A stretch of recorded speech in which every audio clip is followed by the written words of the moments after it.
16th of May, 1839. The unflinching African sun has continued to plague our expedition, making it impossible to dig until dusk. How Professor Herbert managed to find the location in these vast plains of nothingness remains a mystery to me. When I asked him about the tomb again, he told me about the legend of Tin Hanan, the mother of us all. An interesting story in its own right, but I can't help feeling there's more.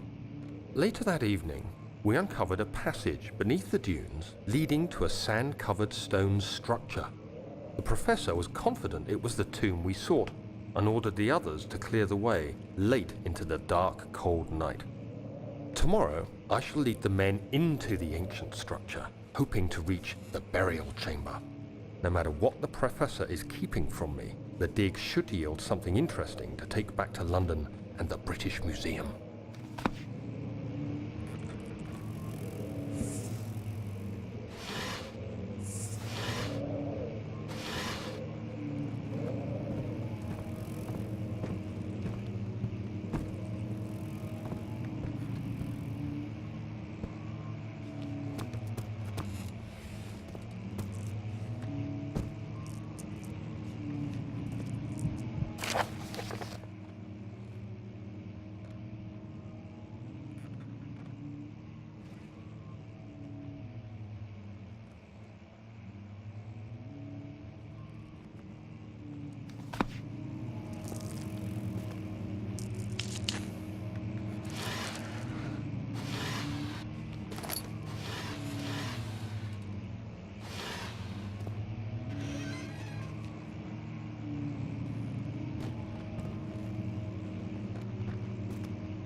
"17th of May, 1839.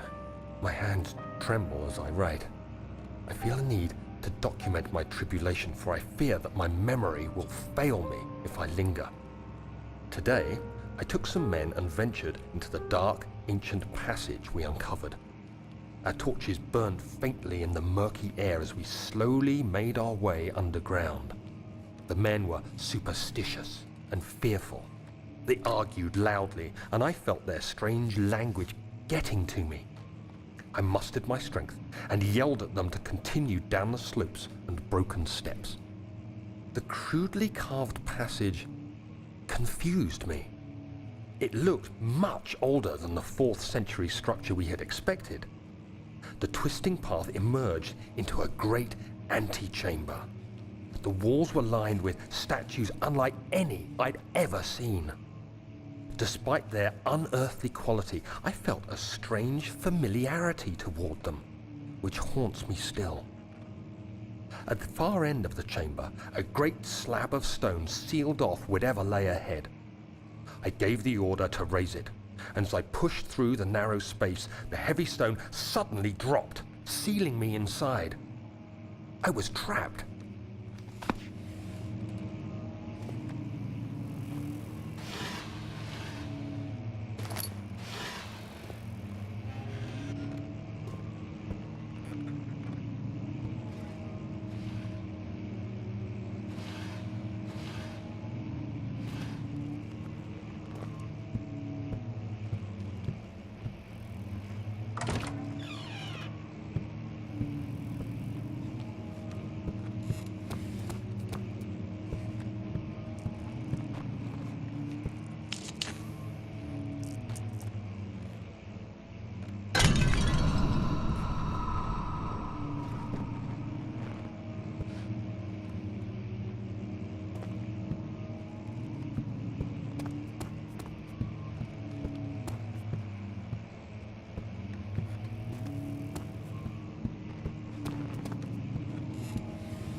17th of May, 1839.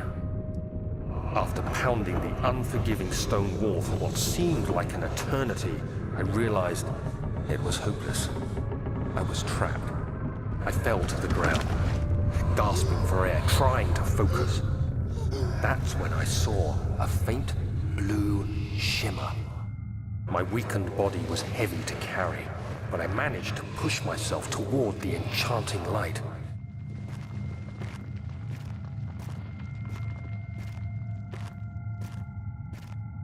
It was waiting for me. Enclosed in dark nothingness, I felt myself drawn to the mystic light. I reached out, closing it in my hands. The faint glow escaped my fingers and began to spark brightly and spirit me away, unlocking alien memories of spiraling towers, endless deserts, and impossible geometry. The next thing I can remember is the grating sound of stone being lifted, the voices of the Arabs pulling me to safety, and grasped firmly in my hands was the broken pieces of a most peculiar relic.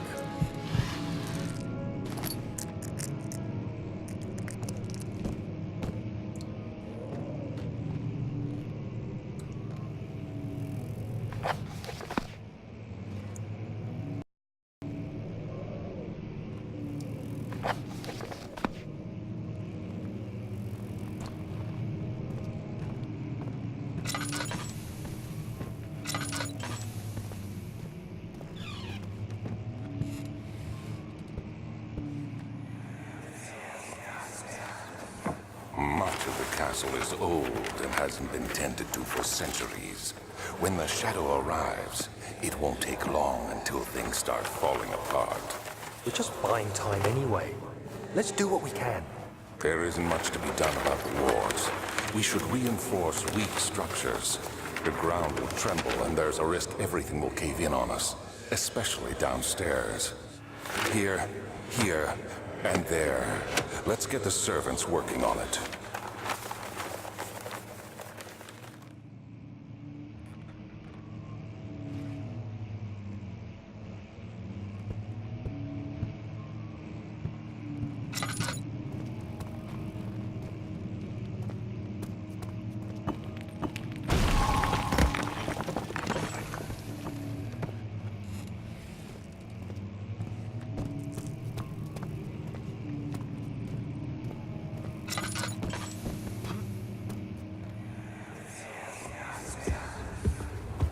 You have to be swift when you activate the first one.